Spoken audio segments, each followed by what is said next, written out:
Shalom bien-aimés, shalom frères et sœurs, que la paix, la grâce et la communion du Saint-Esprit soient votre partage. Que Dieu vous bénisse de partout où vous nous suivez et que Dieu vous inonde de toutes ses faveurs. Prions le Seigneur. Éternel Dieu Tout-Puissant, le Créateur des cieux et de la terre, le Maître des temps et des circonstances, que ton nom soit glorifié pour ce moment que tu nous as accordé. Nous te recommandons ce moment de partage entre tes saintes mains, que tu nous conduises, que tu nous soutiennes, que ton nom soit glorifié, que ton nom soit exalté. Au nom de Jésus, notre Seigneur et Sauveur. Amen. Le temps nouveau. Chantons gloire à l'agneau. Nous recevons des Christ, c'est qu'il avait promis. Le Saint-Esprit est là. Le Saint-Esprit est là. Le Saint-Esprit est là. L'amour a disparu. Dieu donne plein salut. Alléluia. Et sur le monde entier, le grand jour s'est levé. Le Saint-Esprit est là. Alléluia. Lorsqu'il était s'enfuit, la lumière a jailli, chasse de cœurs troublés, toute crédulité, car Christ, le roi des rois, répand l'esprit de foi, le Saint-Esprit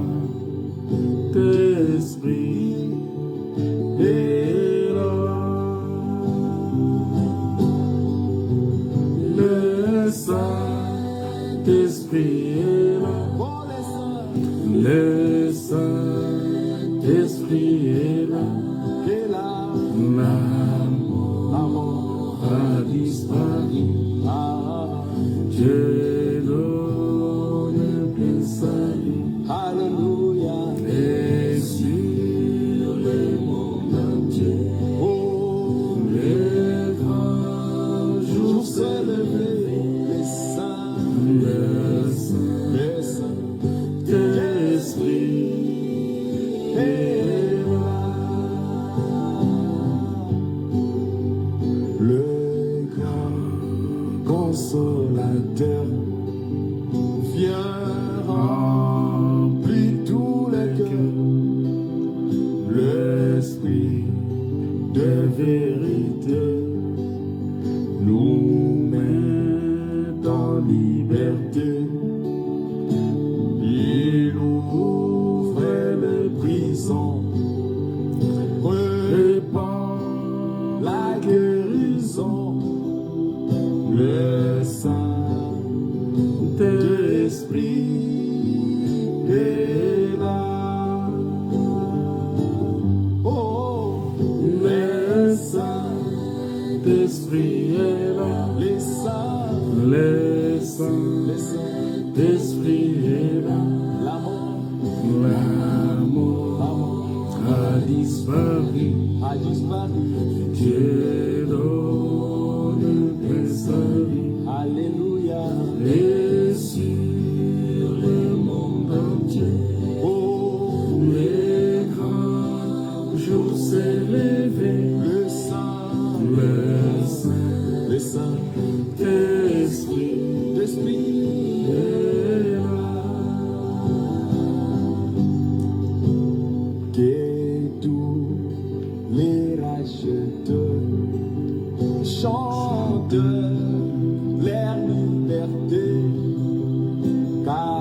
Christ tout accompli. Il a donné l'esprit, voyez, tremble l'enfer, car dans tout l'univers, le Saint-Esprit est là. Encore une fois, que toute la terre, que tout le rachète, chante leur liberté. Christ a tout accompli. Il a donné l'esprit. Voyez, tremble l'enfer, le diable tremble, car dans tout l'univers, les saints d'esprit est là. Oh, Le Saint-Esprit est là. Le Saint-Esprit est là. la mort a disparu. Dieu donne le salut. Alléluia. Et sur les monts, oh, le grand jour s'est levé. Le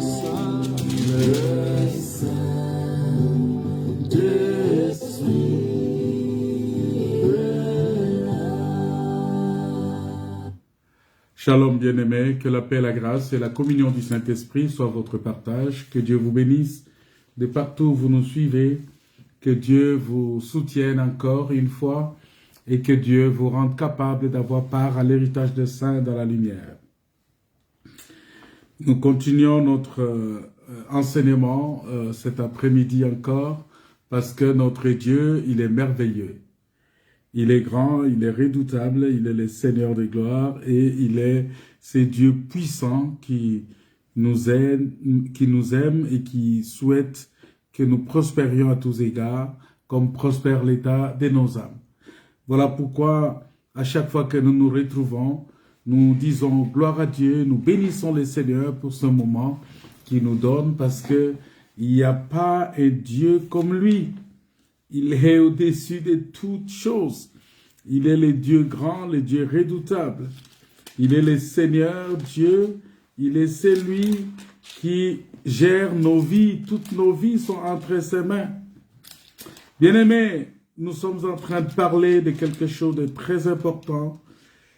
Nous parlons justement de ces temps que le Seigneur nous a donnés, que nous devons nous réveiller d'entre les morts. La Bible dit dans Éphésiens chapitre 5, verset 14, il dit « Réveille-toi, toi qui dors, relève-toi d'entre les morts, et Christ t'éclairera. » Parce que nous comprenons ici que pour être éclairé par Christ, il faut d'abord être relevé entre les morts. Il faut se relever. Et ici, c'est un ordre que Dieu a donné. C'est-à-dire que quand Dieu parle, nous entendons sa voix. C'est à nous d'agir. C'est à nous de faire quelque chose. C'est à nous de poser les actes après. Parce que quand Dieu parle, il dit « Suis-moi ». Il parle, il s'arrête là. Il dit seulement que toi, suis-moi. Maintenant, c'est à toi de te lever et de suivre Dieu. Parce que si tu ne suis pas Dieu, tu entends que Dieu vienne. Non, c'est-à-dire c'est à toi de te lever. Parce que si tu as entendu la voix de Dieu, tu dois te lever pour suivre Dieu, pour dire, bon écoutez, je vais maintenant suivre le Seigneur, je vais marcher après le Seigneur, parce que c'est très important. Et si tu ne suis pas le Seigneur, bien-aimé, en ce moment-là, tu vas te mettre véritablement en difficulté, parce que tu vas te retrouver dans un autre camp. Parce que dans ce monde, il n'y a que deux camps. Il y a le camp de ceux qui servent le Seigneur et il y a le camp de ceux qui ne le servent pas. Il y a le camp des incroyants. Il y a le camp du diable. Mais il y a aussi les camps de ceux qui servent Dieu. Alors, il y a les choix, il y a un choix à faire entre ces deux camps-là. Et normalement, lorsque tu te retrouves devant ce choix-là, les conseils que Dieu nous donne, comme on avait lu dans Deutéronome chapitre 30, c'est de choisir le bien, c'est de choisir le bon côté, le camp du Seigneur, parce que c'est dans le camp du Seigneur qu'on va trouver la vie. Alors, ce réveil-là, dont on parlait ici, bien-aimé, n'est pas un miracle, non. C'est un état normal d'un chrétien ou un état normal de tout celui qui accepte Jésus-Christ. Parce que quand on reçoit Jésus-Christ comme son Seigneur et Sauveur, on est rempli du Saint-Esprit, on est rempli de la grâce de Dieu, on est rempli de la puissance de Dieu, on est rempli de l'amour de Dieu. En ce moment-là, on doit rester dans une forme de l'obéissance continue à la parole de Dieu. Parce que on ne peut pas dire qu'on sert Dieu, mais en même temps, on n'est pas prêt à obéir à sa parole. Non, ça ne marche pas. C'est-à-dire que quand on sert Dieu, on doit être capable d'obéir à sa parole. Voilà pourquoi cet ordre-là a été déjà donné. Mais pourquoi cet ordre-là est donné? Je vous avais dit que nous devons racheter les temps car les jours sont mauvais. Et quand on parle des mauvais jours, on parle de jours où, parce que nous sommes, en tant qu'enfants de Dieu, nous attendons l'enlèvement de l'Église, qui sera suivi aussi du retour de Jésus-Christ. Parce que l'enlèvement de l'Église interviendra avant et le retour de Jésus-Christ par la suite. Parce que quand on parle de retour de Jésus-Christ, c'est qu'il y descendra encore, il posera les plantes de ses pieds sur la terre. Il descendra sur la terre. Mais par contre, l'enlèvement de l'Église, Christ ne descendra pas sur la terre. Il restera dans les airs et les enfants de Dieu, ceux qui auront aimé son avènement, ceux qui ont obéi à sa parole, ceux qui ont donné leur vie à lui, ils vont être enlevés à la rencontre du Seigneur dans les airs. Vous voyez? Et quand ils vont être enlevés, ils vont rencontrer le Seigneur dans les airs, et c'est à partir de là que le Seigneur va les amener dans les noces, dans la fête des noces de l'agneau. Ça, c'est quelque chose que le Seigneur permettra peut-être qu'on puisse en parler, parce qu'il y a beaucoup de détails là-dessus. Mais ici, aujourd'hui, nous voyons que Christ revient bientôt. Oui, c'est vrai, il a dit qu'il revient bientôt. Mais il revient bientôt de quelle manière? Voilà pourquoi nous devons comprendre qu'avant son retour et après son retour, il y aura des temps difficiles. Il y aura des temps difficiles qui arrivent maintenant, mais il y aura aussi des temps difficiles après l'enlèvement de l'Église. Parce que avant l'enlèvement de l'Église, nous vivons aujourd'hui des moments aussi difficiles. Cela est illustré par la vie des enfants d'Israël. Parce que quand Israël était en Égypte, avant que le Seigneur ne vienne le prendre, avant que Moïse ne vienne le prendre pour le sortir de l'Égypte, ils ont connu aussi des moments difficiles. Ils ont connu des temps de troubles, des temps de persécution, des temps où c'était vraiment difficile pour eux. Et quand ils sont sortis, après leur sortie, ils ont continué à connaître des temps difficiles. En fait, les temps difficiles a continué après leur sortie. Voilà ce que je voulais dire. le temps difficile a continué après leur sortie, mais malgré que le temps difficile a continué, Israël était gardé, Israël était épargné, Israël était protégé, Israël était suivi par Dieu. Israël était sous l'appui du Très-Haut, sous la protection de Dieu. Et rien ne pouvait toucher Israël en ce moment-là. Parce que Israël était cet enfant-là que Dieu a pris dans sa main. Voilà pourquoi vous allez comprendre que, parce que nous devons comprendre que quand Israël est sorti de l'Égypte, Pharaon a activé tous les mécanismes possibles pour chercher, parce que le diable se lève contre nous lorsqu'il voit que nous avons quitté son camp. Le combat spirituel ne se fait pas lorsqu'on est dans le camp du diable. Lorsqu'on est dans le camp du diable, c'est Dieu qui vient en intervention pour nous délivrer du camp des diables, pour nous sortir du camp des diables, pour nous transporter dans le royaume des fils de son amour. Et ce combat-là, Dieu l'a fait. Ce combat-là, Dieu l'a fait à la croix. Vous voyez? Dieu l'a fait à la croix. Il est venu nous sortir. Il est venu combattre. Il nous a sortis du royaume des ténèbres pour nous transporter dans le royaume du Fils de son amour. Dans le royaume éternel des dieux. Dans le royaume de la lumière.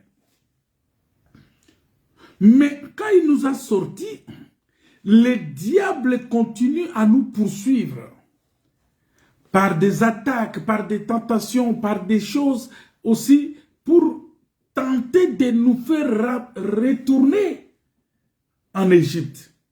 Tenter de nous stopper l'élan de la marche.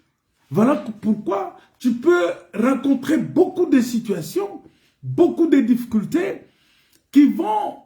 L'objectif de ces difficultés-là, c'est soit pour te stopper en fait que tu ne continues plus la marche parce que tu vas dire, mais écoute, moi quand j'étais encore en Égypte, quand j'étais encore païen, j'étais bien, tout s'est passé bien pour moi, mais je ne vois pas pourquoi je viens ici maintenant. Je viens pour servir le Seigneur et en venant servir le Seigneur, je me retrouve dans une situation où ça devient encore plus difficile, plus compliqué pour moi. Et en ce moment-là, tu vas te dire, mais qu'est-ce que je fais? Autant retourner là-bas que de rester ici et subir tout ce que je suis en train de subir. Et quand tu arrives à ce niveau-là, il faut faire attention parce que la Bible dit ceci. Quand tu arrives à ce point-là, il faut que tu saches que ta délivrance est à la porte. Ta délivrance est à la porte. Et c'est en ce moment-là qu'il faut, parce que ici on parle de celui qui persévérera. Parce que le mot persévérer, c'est un mot qui est lié à une douleur. C'est un mot qui est lié à une circonstance, lié à une situation aussi difficile. Et il dit, celui qui persévérera jusqu'à la fin, c'est-à-dire celui qui supportera, ou celui qui s'attachera, qui s'accrochera, c'est celui-là qui sera couronné. C'est celui-là qui obtiendra ceci. C'est celui-là. Donc, c'est lui qui persévérera.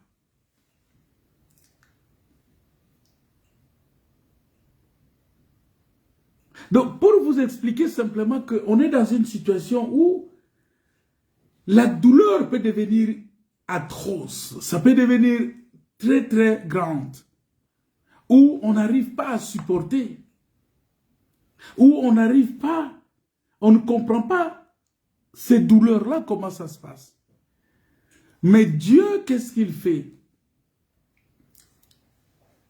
Il sait qu'il nous a délivrés de ces douleurs, il nous transporte, il nous protège, et jusqu'à la fin. Voilà pourquoi, bien-aimés dans le Seigneur, la Bible dit que si quelqu'un est en Christ, il est une nouvelle créature. Et ce n'est plus toi qui vis, mais c'est Christ qui vit en toi. Ça veut dire quoi? Ça veut dire que Christ qui vit en toi, il doit assurer, c'est pourquoi il faut faire en sorte que la parole de Dieu habite abondamment à toi. Si la parole de Dieu habite abondamment en toi, cette parole-là va te garder. Parce que Jésus-Christ, pendant son retour, ou bien pendant l'enlèvement, il viendra chercher là où il y a sa parole. Là où il y a sa parole, c'est là où il viendra. Il ne viendra pas chercher les hommes, non. Il viendra chercher sa parole. Parce que Dieu est esprit. Et Dieu ne vit qu'avec l'esprit. Il vient vivre dans un corps pour sauver, mais quand il finit la mission de sauver, il quitte le corps et il s'en va. Et quand il est parti, il laisse son Saint-Esprit. C'est-à-dire le Saint-Esprit de Dieu qui est aujourd'hui parmi nous, c'est ce que Dieu viendra chercher. Donc si tu n'as pas le Saint-Esprit en toi, mais Jésus-Christ ne te prendra pas. Donc Jésus prendra simplement le Saint-Esprit. Alors il faut que tu sois accroché, bien-aimé, au Saint-Esprit. Alléluia.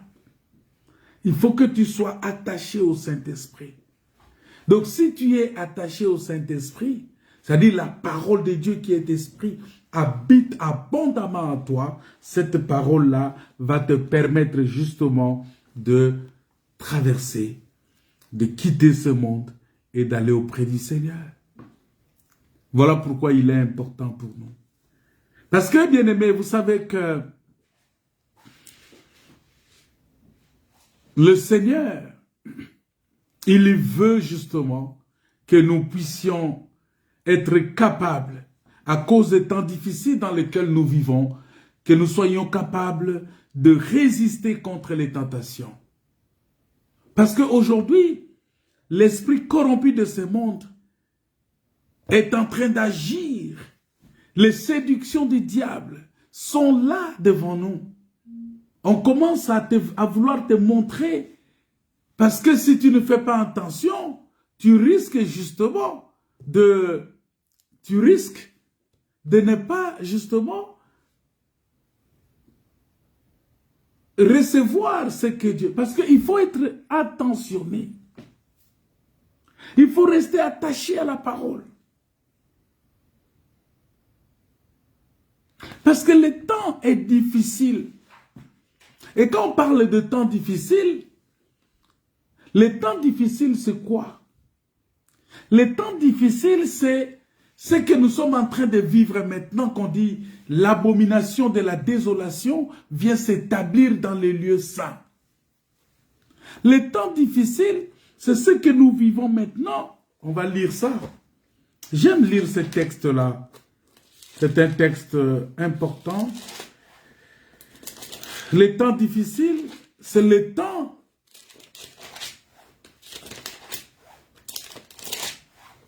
où des fois la situation financière des gens peut être très difficile.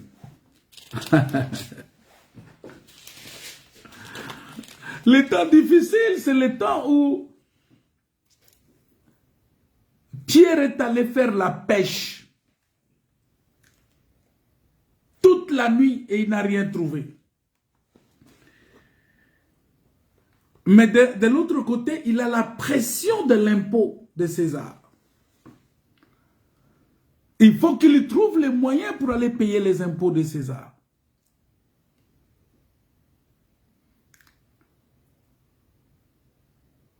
Mais s'il s'est confié seulement dans ses forces, dans ses capacités, ça allait être beaucoup difficile pour lui.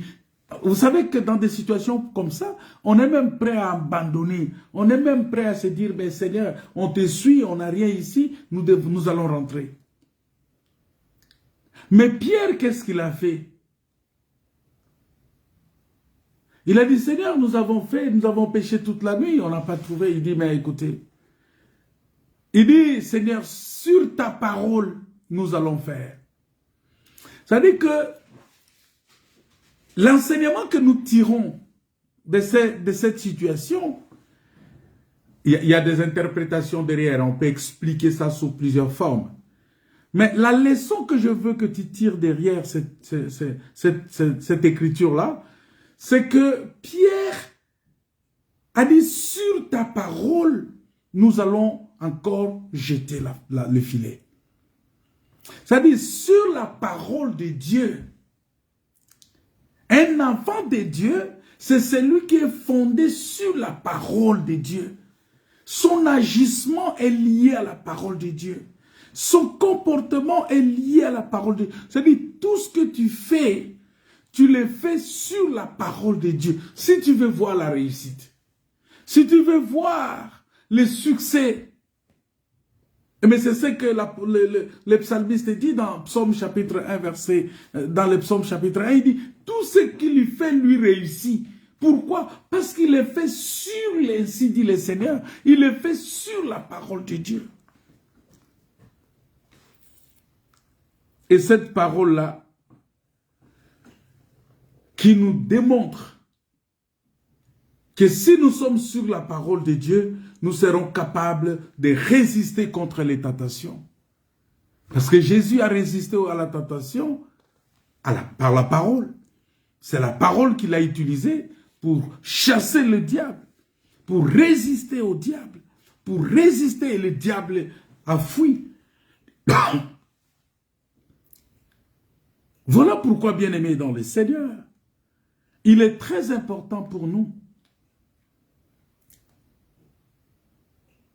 que la parole de Dieu habite abondamment.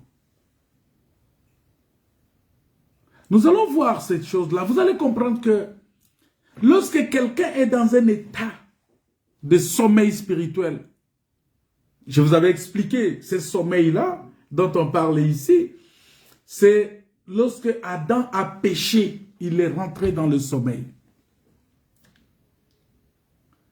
Vous savez, n'oubliez pas que Samson, dans son sommeil, le cheveu lui a été coupé.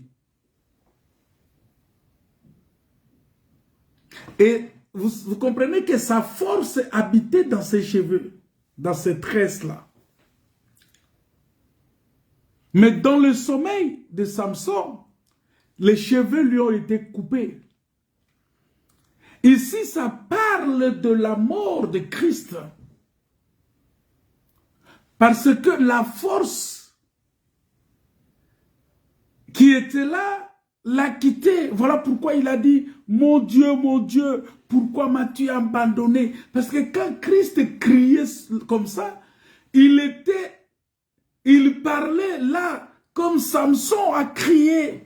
Parce que quand les Philistins sont venus, il se relève. Non, il n'avait plus de force. Il était mort. Il était mort en ce moment-là, Samson. Il était complètement mort.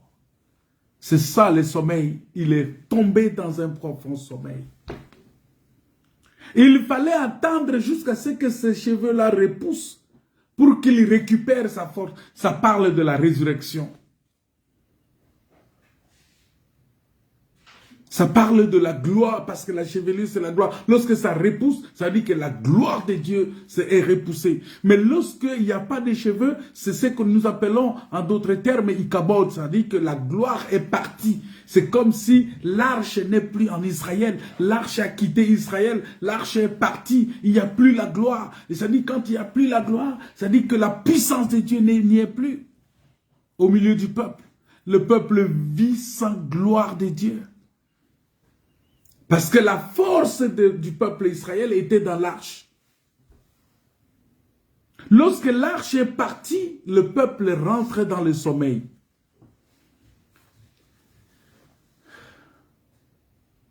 le peuple rentre dans la nuit. Voilà pourquoi l'apôtre Paul nous dit aujourd'hui que la nuit est avancée, mais les jours approchent.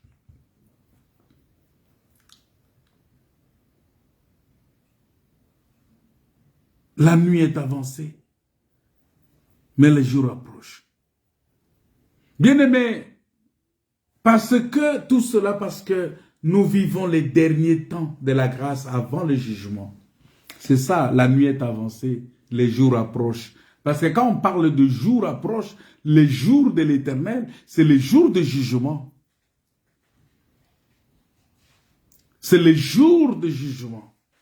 Et puisque la nuit est avancée, or la nuit, c'est la période de la grâce. La nuit, c'est la période où Dieu travaille. C'est-à-dire que tu as une sentinelle qui veille sur toi. Toi-même, tu ne fais rien, mais une autre personne travaille à ta place.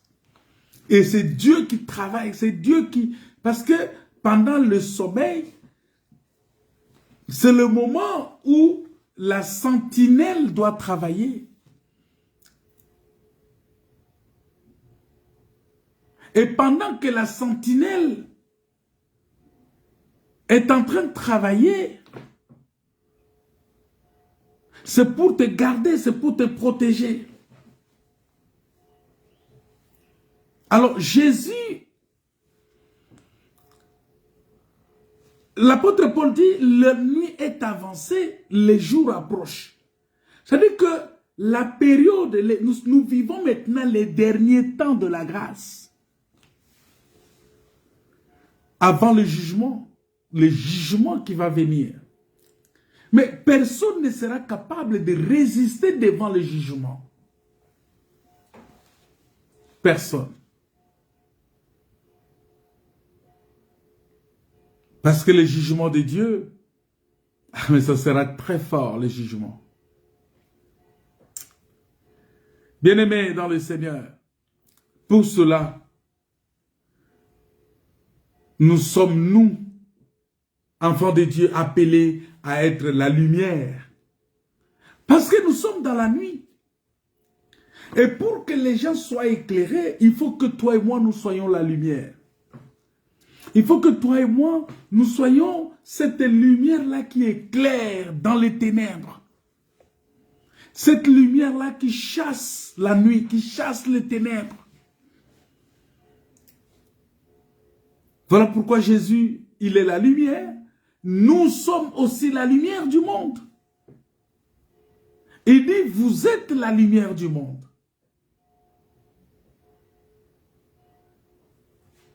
Et cette lumière-là, on ne peut pas allumer une lampe et le mettre sous le boisseau.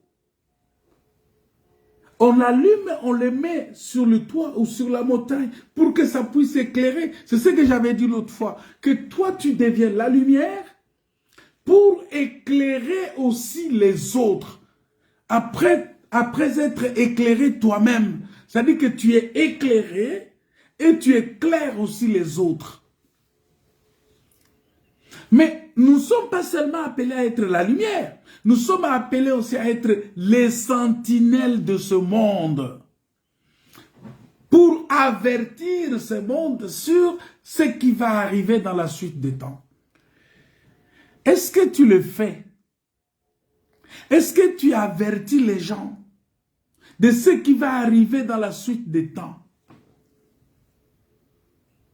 Il y a une question dans la Bible, on dit, sentinelle, que dis-tu de la nuit? Il dit, je vois.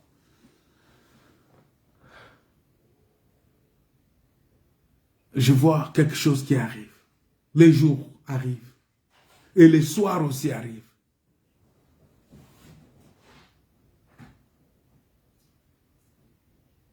La véritable sentinelle ici, c'est Jésus-Christ. Parce qu'il y a une écriture qui dit, si l'Éternel ne veille sur la maison, ceux qui veillent, veillent en vain. Voilà pourquoi il dit, réveillez-vous. Quand il dit, réveillez-vous, ça dit, il faut recevoir le Saint-Esprit. C'est ce que ça veut dire. Réveillez-vous veut dire tout simplement qu'il faut recevoir le Saint-Esprit et marcher selon l'Esprit. Parce que l'Esprit est la lumière. L'Esprit, quand il est descendu, vous voyez, il est descendu comme une langue de feu sur la tête des gens qui étaient là. Quand Paul partait à Damas pour persécuter l'Église, la Bible dit que la lumière, il a été frappé par la lumière de Dieu. Et cette lumière-là a parlé, a dit, Saoul, Saoul, pourquoi me persécutes-tu? Il dit, qui es-tu, Seigneur? Il dit, je suis Jésus que tu persécutes. C'est-à-dire, Jésus, la lumière, la persécution qu'il allait faire à l'Église, c'est l'Église qui est la lumière de ce monde aujourd'hui. Mais malheureusement, au lieu qu'on trouve la lumière en nous, dans les églises aujourd'hui, on trouve des ténèbres, en fait, dans les assemblées, si je peux dire. On trouve des ténèbres, on trouve des mauvaises choses, on trouve des hypocrites. L'hypocrisie a élu domicile dans les assemblées chrétiennes aujourd'hui. Dans les assemblées dites des personnes qui ont cru au Seigneur Jésus-Christ, qui devraient en principe être la lumière, mais ils sont beaucoup plus hypocrites.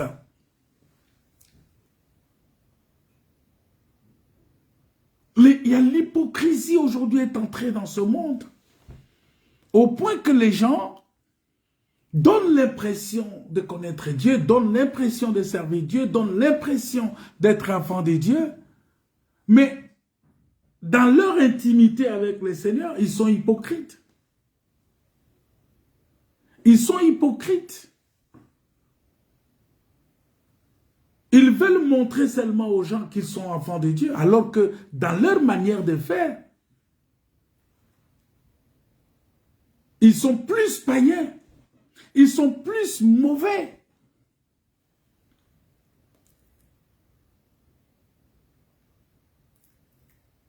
Les méchants, les calomniateurs, les menteurs se sont cachés dans les assemblées aujourd'hui.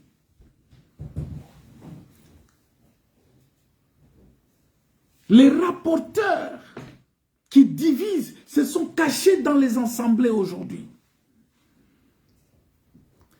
Dans les assemblées, tu trouves, il y a de la haine, il y a de la jalousie.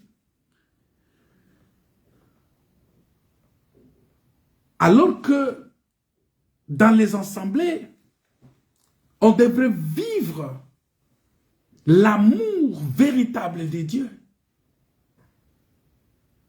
On devrait être véritablement cette lumière-là qui doit éclairer les autres. On est éclairé pour éclairer les autres. Mais comment quelqu'un qui te regarde peut être éclairé pendant que toi tu es dans les ténèbres? Tu as la parole, tu dis tu as la parole, mais cette parole-là n'arrive pas à t'éclairer toi-même.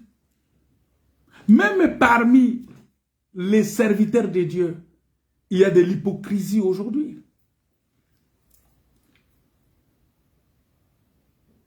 Il y a de l'hypocrisie, il n'y a pas l'amour. Les gens sont dans la recherche de gloire, dans la recherche de... Les gens sont en train de survivre. Vous voyez? Ils sont en train de survivre. C'est-à-dire, pour eux, ils font tout seulement pour comment faire pour gagner un peu quelque chose.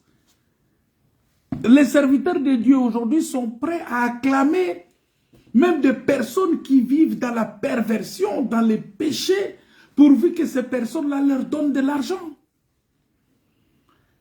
Les serviteurs sont incapables aujourd'hui de dire des vérités aux gens. Parce qu'ils ont peur que les gens fuient leurs assemblées.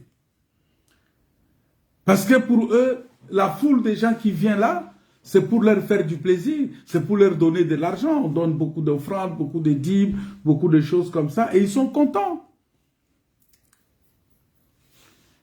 Dans les églises, tu trouves des gens qui se calomnient, des frères qui parlent entre eux, et surtout quand on est dans une communauté où les gens vont se retrouver par rapport à leur origine. Ah, nous sommes de tel pays, ah, nous sommes de tel pays, ah, nous sommes de tel coin, nous sommes de telle tribu, nous sommes de telle ethnie, nous sommes de telle race. Non, ça ne peut pas se faire. Ça ne peut pas se faire.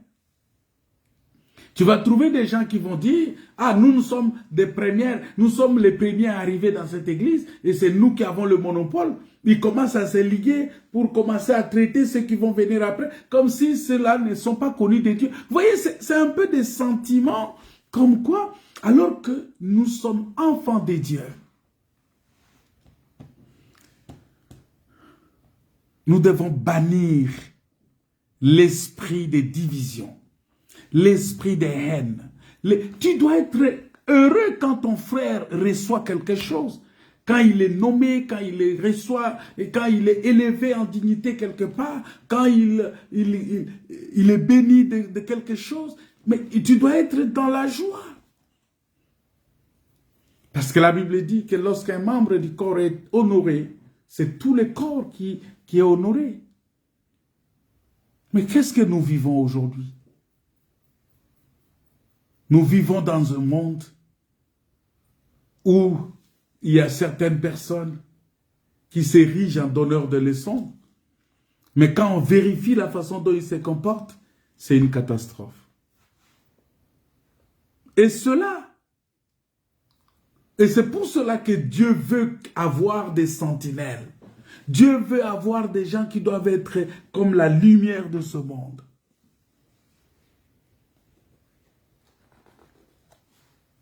Nous allons voir quelques raisons pour lesquelles le Seigneur a bien voulu. Parce que quand quelqu'un est dans le sommeil, dans cet état-là, bien aimé, le ciel est fermé sur lui.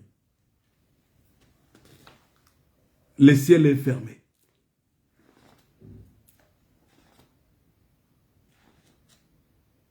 Le ciel est fermé. On va lire un texte dans 2 Chroniques. On va lire 2 Chroniques, chapitre 2 Chroniques, chapitre 7. Ouais. 2 Chroniques, chapitre 7, verset 11. La Bible dit ceci. Lorsque Salomon eut terminé la maison de l'Éternel et le palais royal, et qu'il eut réussi à accomplir tout ce qu'il avait décidé de faire dans la maison de l'Éternel et dans sa propre maison, l'Éternel lui apparut. Pendant la nuit, l'Éternel lui apparut pendant la nuit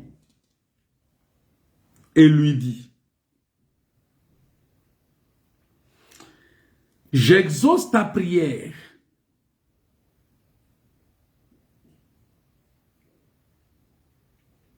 et je choisis cet endroit comme le temple où l'on devra m'offrir des sacrifices.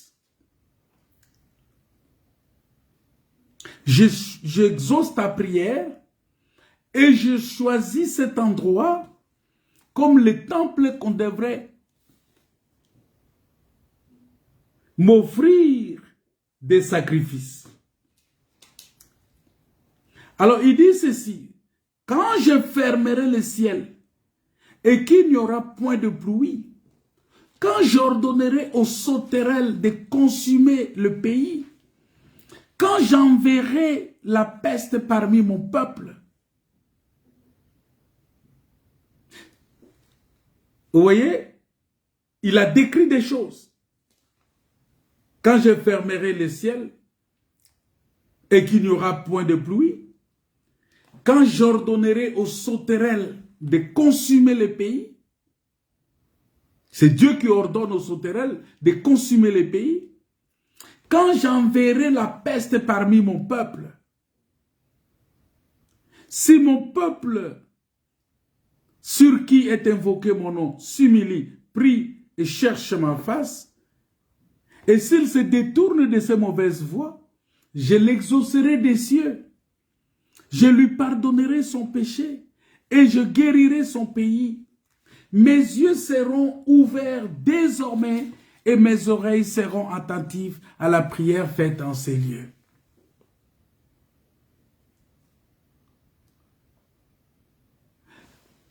Dans le texte que nous venons de lire, bien-aimés, nous voyons que Dieu est en train de parler à Salomon. Salomon était ce fils-là qui devrait construire le temple de Dieu. Le père a conçu le plan et le fils est venu construire. Comprenez cela. Le père qui a conçu le plan, c'est l'Éternel des armées.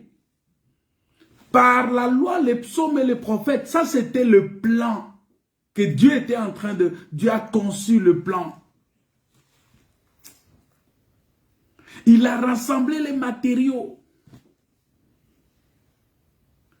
Et quand Jésus-Christ est venu, écoutez bien, quand Jésus-Christ est venu, il est venu rassembler ces matériaux-là. La loi, les psaumes et les prophètes, il est venu les rassembler pour construire la maison de Dieu.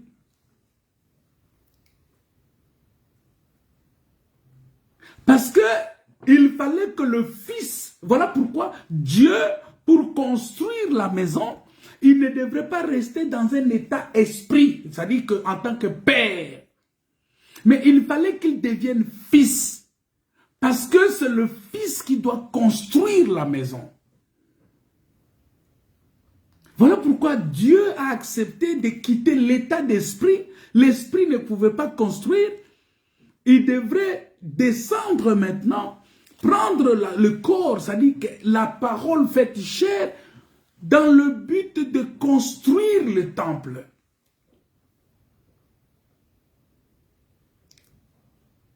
Voilà, c'est le Fils qui doit construire. Et il y descend. Maintenant, pour construire, il faut qu'il dorme. Il faut qu'il rentre dans la nuit. Il faut qu'il dorme.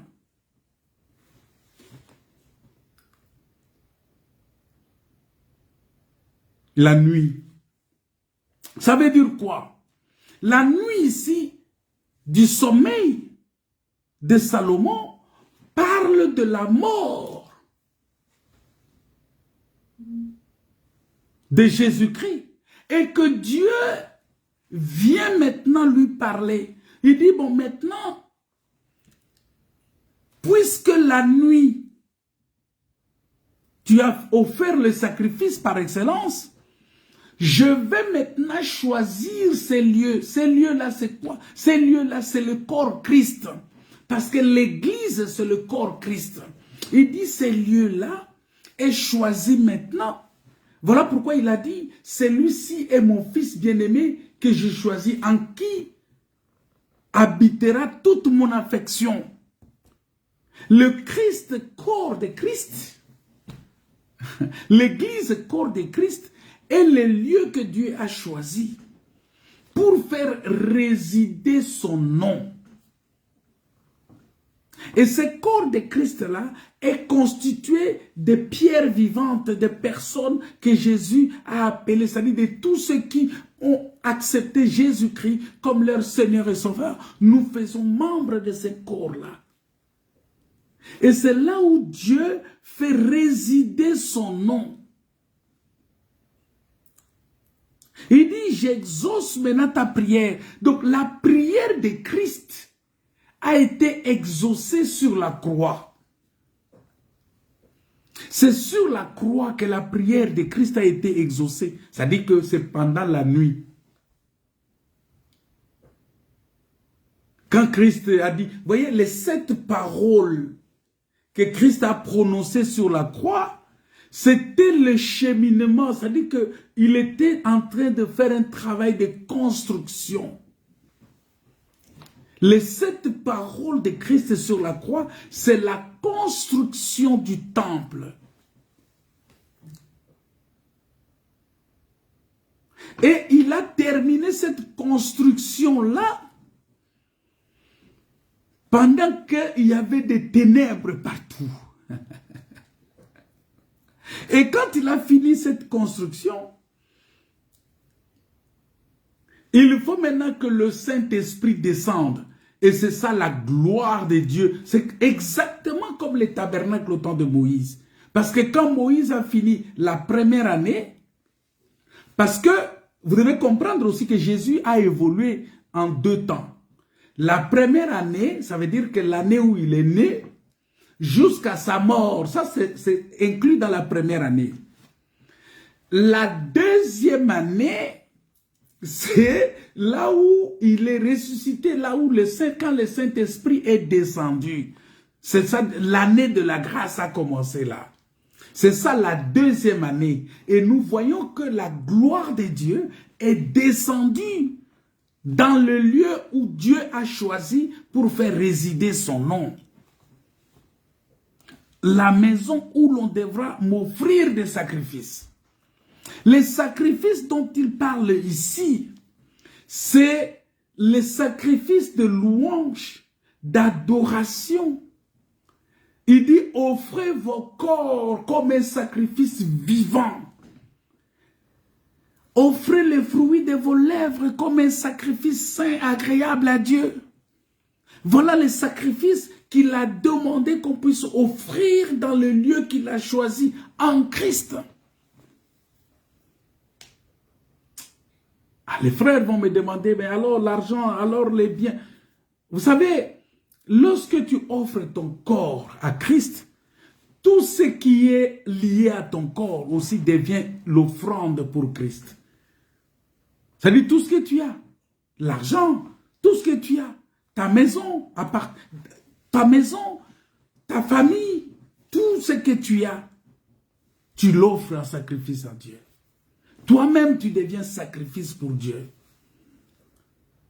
Voilà pourquoi, en réalité, on ne devrait pas enseigner sur donner les offrandes, donner ceci. Non, quand quelqu'un est offert en Dieu lui-même comme un sacrifice, quand toi tu deviens sacrifice, tout ce qui t'appartient devient aussi sacrifice. C'est-à-dire que pour donner à Dieu, tu n'as pas à hésiter. En réalité, on ne devrait pas parler de ces choses. Et je comprends pourquoi même les apôtres ont parlé moins de ces choses.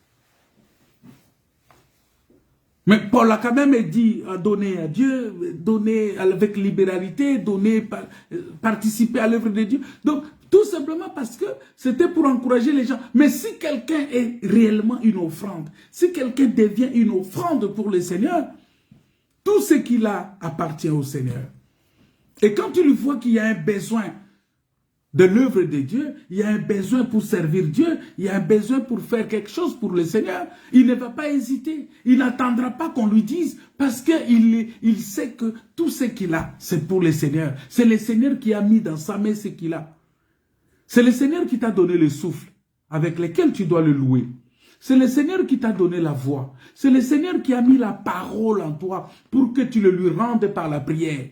Et c'est le Seigneur qui a mis l'argent entre tes mains. C'est le Seigneur qui a mis qui t'a donné la force d'avoir. C'est tout ce que tu as. La Bible dit, qu'est-ce que j'ai qui ne m'a pas été donné? Alors quand quelqu'un rentre dans ce sommeil, bien-aimé,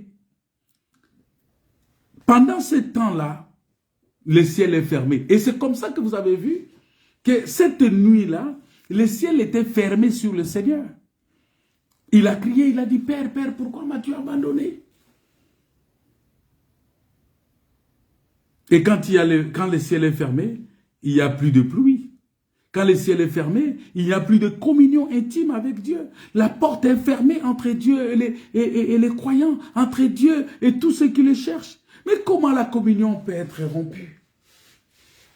C'est par la désobéissance à la parole de Dieu. Quelqu'un va me poser la question, ça veut dire que Jésus a désobéi à la parole de Dieu? Non, Jésus, il n'a pas péché, mais il s'est fait pécher. Il a porté nos péchés. Il a porté nos souffrances sur lui. Il a porté nos malédictions. Il était considéré comme comme un pécheur, alors qu'il n'a pas péché. Par la désobéissance à la parole de Dieu. C'est comme je vous avais expliqué à l'exemple d'Adam. La désobéissance d'Adam et Ève. Les conséquences ont été la crainte, la fuite, la communion rompue avec Dieu. Ils sont rentrés dans la peur. Tu commences à avoir peur de tout. Quand tu n'es plus en communion sincère avec le Seigneur, même quand un lézard tombe sur ton lit, tu sursautes. Tu as peur. Tu te dis, mais c'est le lézard là, qu'est-ce qu'il est? Ou tu commences à crier au nom de Jésus partout. Parce que tu as vu le lézard. Hein? Parce que tu as vu une araignée. Tu vas crier partout. Si tu ne peux pas, tu vas aller même frapper chez les voisins pour dire, mais j'ai de l'araignée chez moi, venez m'aider.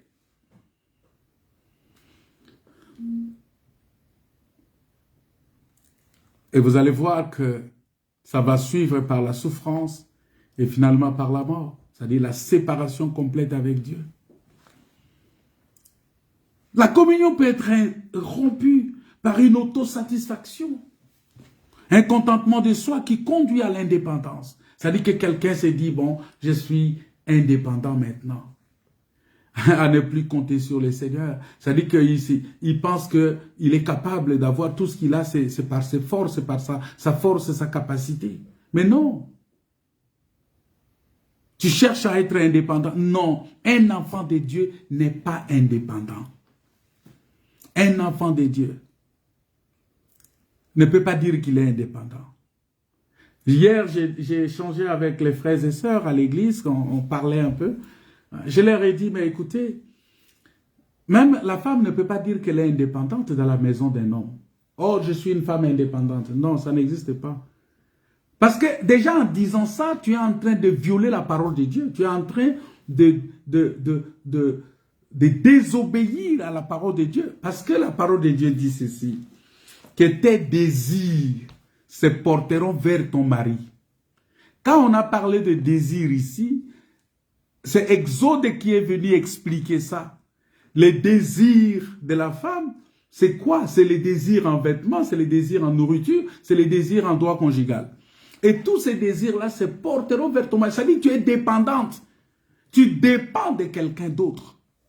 Tu ne peux pas dire, oh non, je suis une femme indépendante parce que je travaille. Parce que non, tu n'es pas indépendante. Tu dépends de ton mari. Moi, je ne peux pas dire aujourd'hui que je suis indépendant. Non, je ne suis pas indépendant. Moi, je dépends du Seigneur. Toute ma vie dépend du Seigneur. Tout ce que je suis dépend du Seigneur. Voilà pourquoi un enfant de Dieu ne peut pas dire qu'il est indépendant. Non, ce terme-là, ce n'est pas pour les enfants de Dieu.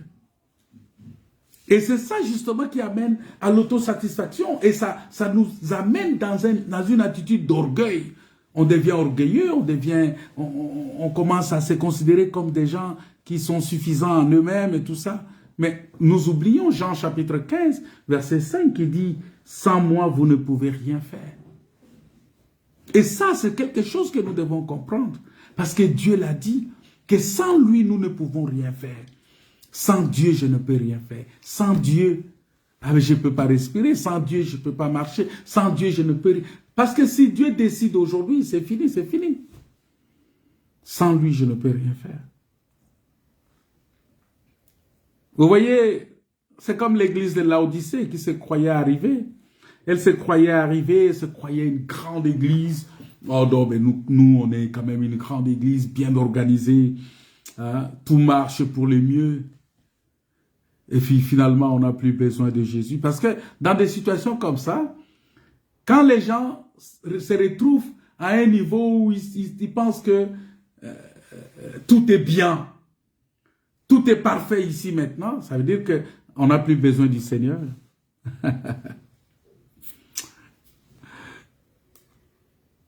En ce moment-là, vous allez voir que l'église... Moi, j'avais connu un prophète qui est venu prophétiser. On est allé prêcher avec lui dans une église, dans une assemblée. Et le prophète, pendant qu'on priait, il prend sa chaise, il a posé un acte prophétique extraordinaire. Il prend sa chaise, il va se mettre à la porte. Il s'assoit à la porte. Alors qu'il avait une chaise devant. Il prend sa chaise, il va s'asseoir à la porte. Et de la porte, pendant que nous, on était là, on louait le Seigneur, on chante, on loue. Il y a des gens qui faisaient leurs acrobaties de parler en langue et tout ça, les robobos, tout ça là. Le prophète prend encore la même chaise là, il prend sa chaise de la porte, il sort carrément dehors. Il sort en dehors de l'église. Il était dans la cour même de l'assemblée.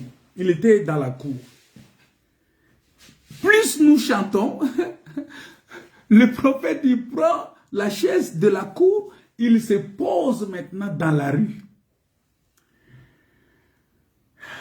Alors, on s'est dit, bon, on arrête un peu. Le prophète, il revient.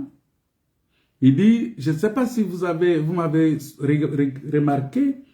si vous avez remarqué, mais sachez que c'est de la même manière que Dieu est en train de quitter cette assemblée. Hein? Il a quitté et Dieu n'est pas avec nous. Parce que dans la doctrine était massacrée comme pas possible. Et quand le prophète là, il était leur prophète, il était le prophète de cette assemblée-là. Et ça, c'était quelque chose de bizarre parce qu'il faisait des choses avec eux. Et nous, quand on est arrivé pour enseigner la parole, la doctrine, on leur a dit que, mais écoutez, il y a des choses qui ne marchent pas. Mais le Saint-Esprit, pour leur parler de ça, il n'a pas utilisé celui qui était venu avec nous.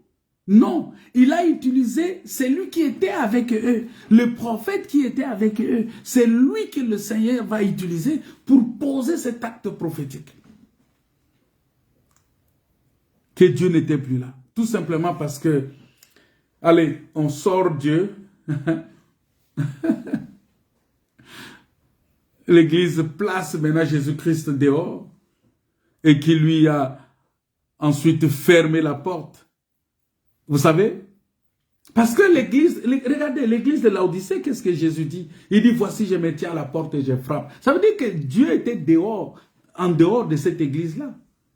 Dieu n'est pas dans cette église-là, il est en dehors. C'est-à-dire que nous chassons Dieu de nos cœurs. Nous chassons Dieu de nos cœurs par nos comportements, par notre façon de faire, par notre façon de refuser d'obéir à la parole de Dieu, d'obéir à la doctrine de Dieu. Cette église de Laodicée, dans Apocalypse chapitre 3, verset 17, vous remarquez à 20, vous remarquez que Christ se met dehors et est en train de frapper. Mais comment il peut être dehors en train de frapper alors qu'il est censé être dedans?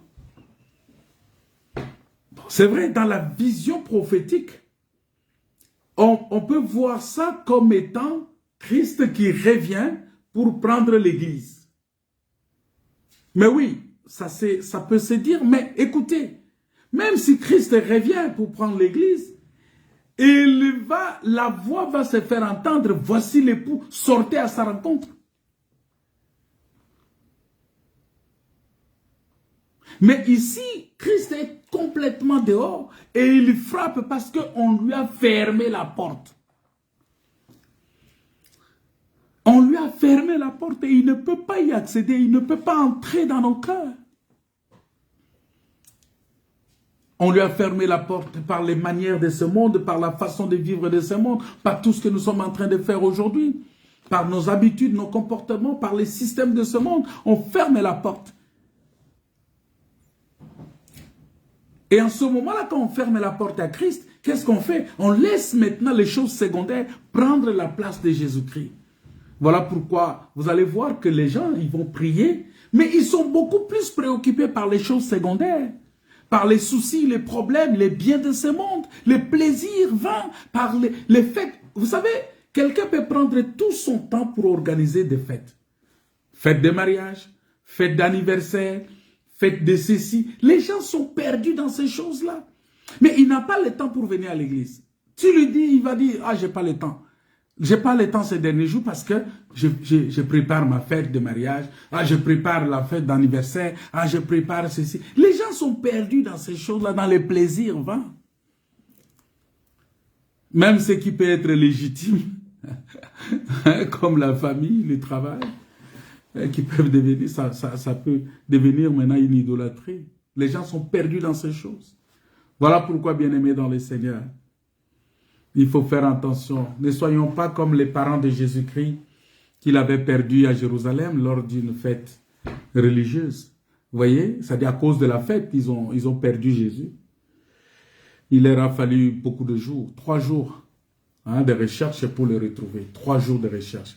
Les 3 jours de recherche là, ça parle de beaucoup de choses. Ça parle aussi de 3 jours de Christ dans la tombe. Ça parle aussi de la loi des psaumes et des prophètes. Parce que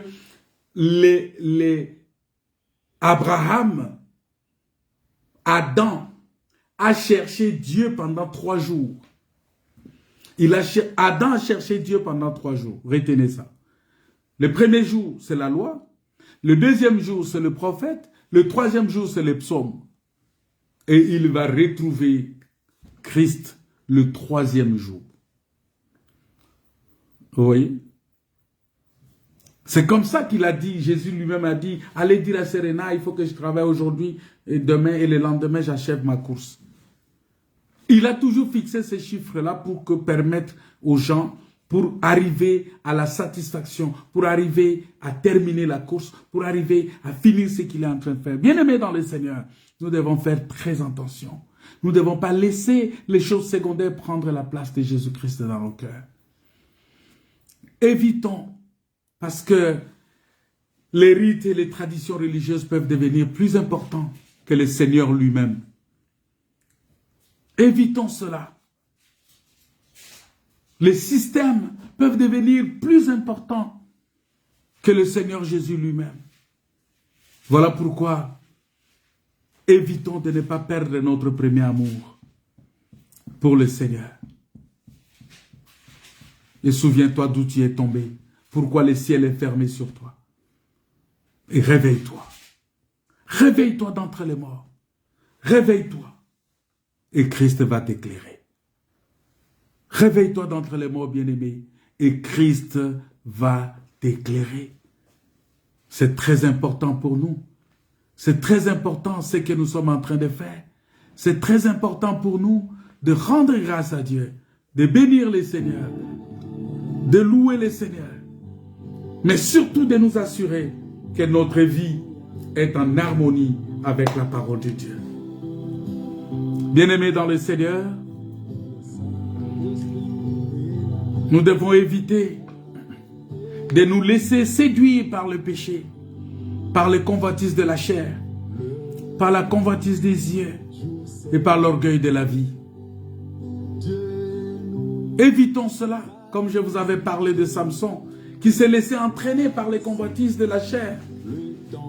Parce que facilement on s'habitue, la chute est progressive et finalement la conscience est étouffée et puis ça nous entraîne dans la déperdition, dans la mort. Vous voyez, la Bible dit que dans Juge chapitre 16 verset 20, qu'il ne savait pas que Dieu n'était plus avec lui. Il ne savait pas que Dieu n'était plus avec lui. Ah, j'aime cette phrase-là. Il y a beaucoup de gens comme ça qui ne savent pas que Dieu n'est plus avec eux. Il y a des gens comme ça qui ne savent pas que Dieu n'est plus avec eux. Pose-toi la question, est-ce que Dieu est avec toi? Est-ce que Dieu est avec toi? Si tu sens qu'il n'est pas avec toi, si tu sens que le ciel est fermé sur toi, il est temps pour toi de rendre grâce à Dieu. Il est temps pour toi de prier le Seigneur. Il est temps pour toi d'élever Dieu.